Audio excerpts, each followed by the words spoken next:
ప్రభునందు ప్రియ దేవుని ప్రజలందరికీ ప్రభు పేరిట ప్రత్యేకముగా వందనాలు తెలియచేసుకొనుచున్నాను. ప్రియ దేవుని బిడ్డలారా, ఈ ఎపిసోడులో ఒక ప్రత్యేకమైన అంశాన్ని గురించి మీతో పంచుకోవాలని ఆశపడుచున్నాను. ఆ అంశం ఏమిటంటే పండిన పంట అనేటువంటి ఉపమానం. పండిన పంట.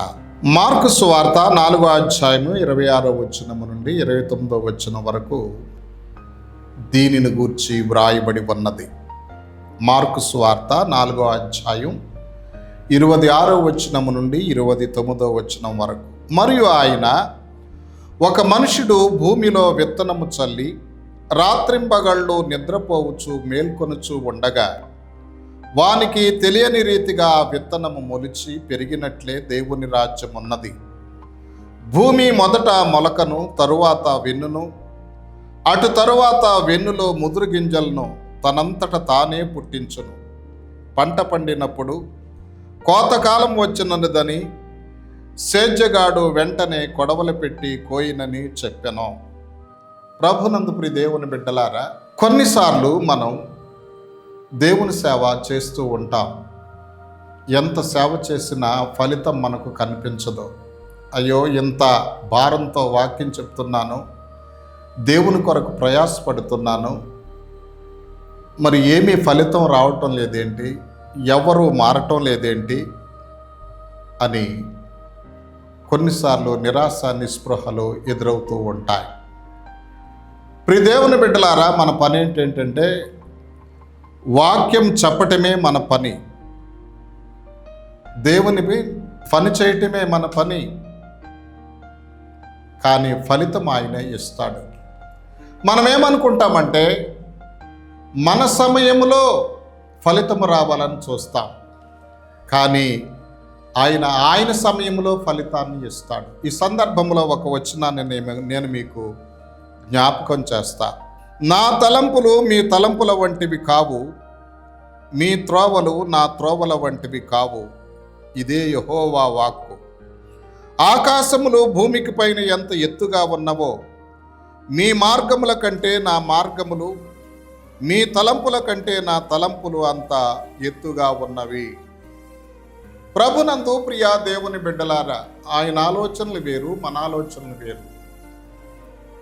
ఆయన మార్గాలు వేరు, మన మార్గాలు వేరు. ఆయన సమయం వేరు, మన సమయం వేరు.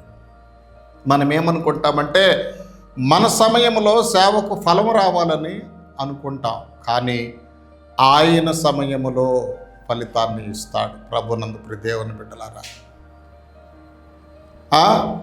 మొదటి పేతురు పత్రిక 5వ అధ్యాయం 6వ వచనములో ఏమనుంది? దేవుడు తగిన సమయమందు హెచ్చించున్నట్లు ఆయన బలిష్టమైన చేతి క్రింద మీరు దేన మనస్కులయ్యుండుడి. తగిన సమయమందు హెచ్చిస్తాడు. ప్రియమైనటువంటి దేవుని బిడ్డలారా, కాబట్టి ఆయన సమయములో, అందుకనే ఇక్కడ పండిన పంట ఉపమానం చెప్పాడు. ఒక రైతు వెళ్ళాడు, భూమిలో విత్తనం చల్లాడు. విత్తనం చల్లిన తర్వాత తన పనిపాటల్లో నిమగ్నమైపోయాడు.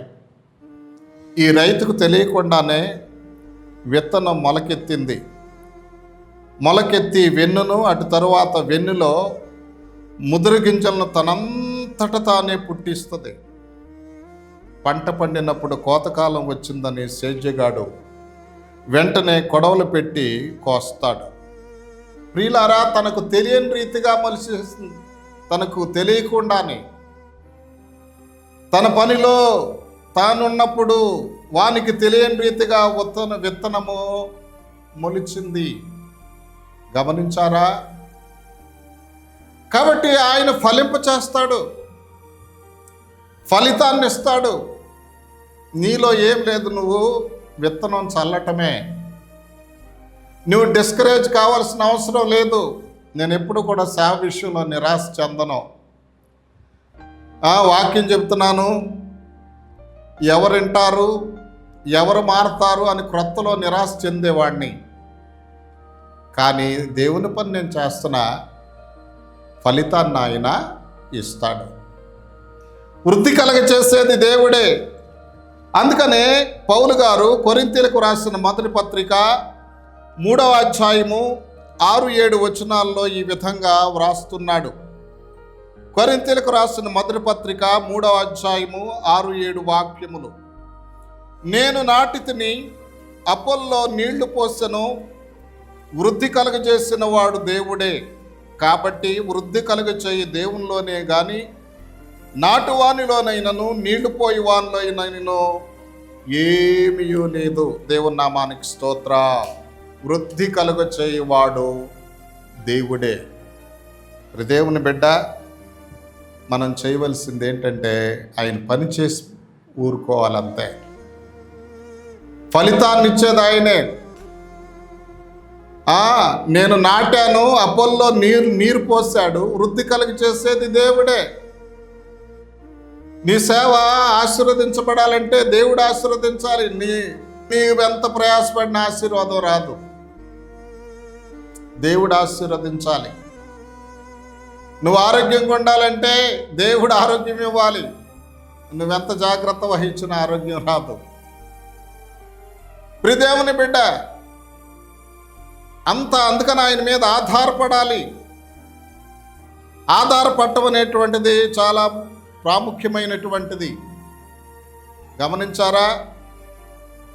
ఆయన సమయంలో ఇస్తాడు, తగిన సమయమందు హెచ్చించున్నట్లు. ఆయన బలిష్టమైన చేతి క్రింద మీరు దేన మనస్కులయ్యుండుడని పేతురు రాసిన మొదటి పత్రిక 5వ అధ్యాయం 6వ వచనములో వ్రాయబడి ఉన్నది. తనకు తెలియని రీతిగానే వాక్యము, అదే విత్తనము మొలకెత్తింది, ఫలితాన్ని ఇచ్చింది, పండిన పంట. ఎందుకని వాక్యములంతా శక్తి ఉంది. ఈ సందర్భంలో కొన్ని రెఫరెన్స్లు నేను మీకు జ్ఞాపకం చేస్తా. వాక్యము రెండంచుల ఖడ్గం వంటిది, ఆ వాక్యములో శక్తి ఉందని హెబ్రీ పత్రిక 4:12లో వ్రాయబడి ఉన్నది. హెబ్రీ పత్రిక 4:12.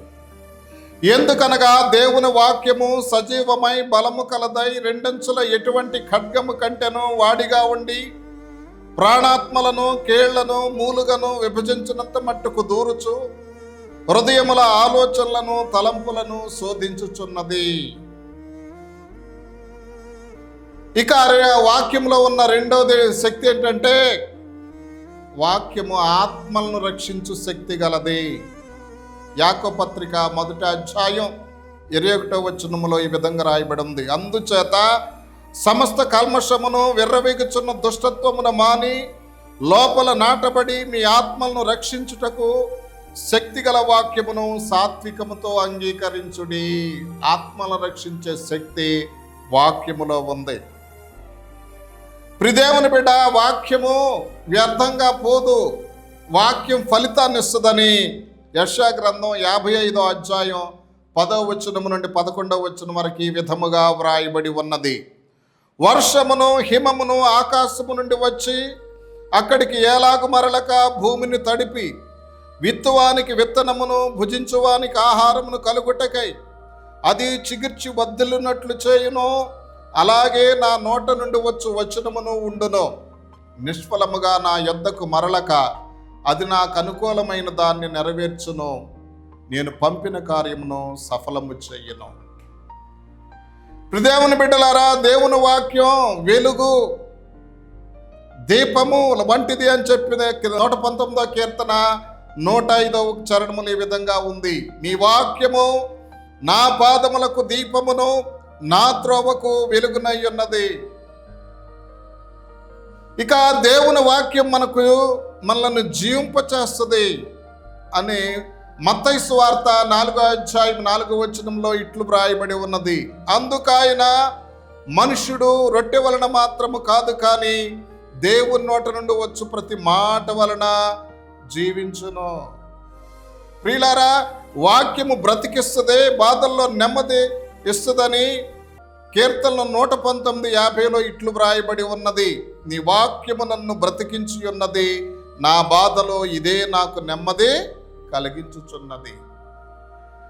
ఇక ఆఖరిది దేవుని వాక్యం యొక్క ప్రయోజనం ఏంటంటే, దేవుని వాక్యం మన హృదయంలో ఉంటే మనం పాపం చెయ్యం, పాపాన్ని నిరోధిస్తాం.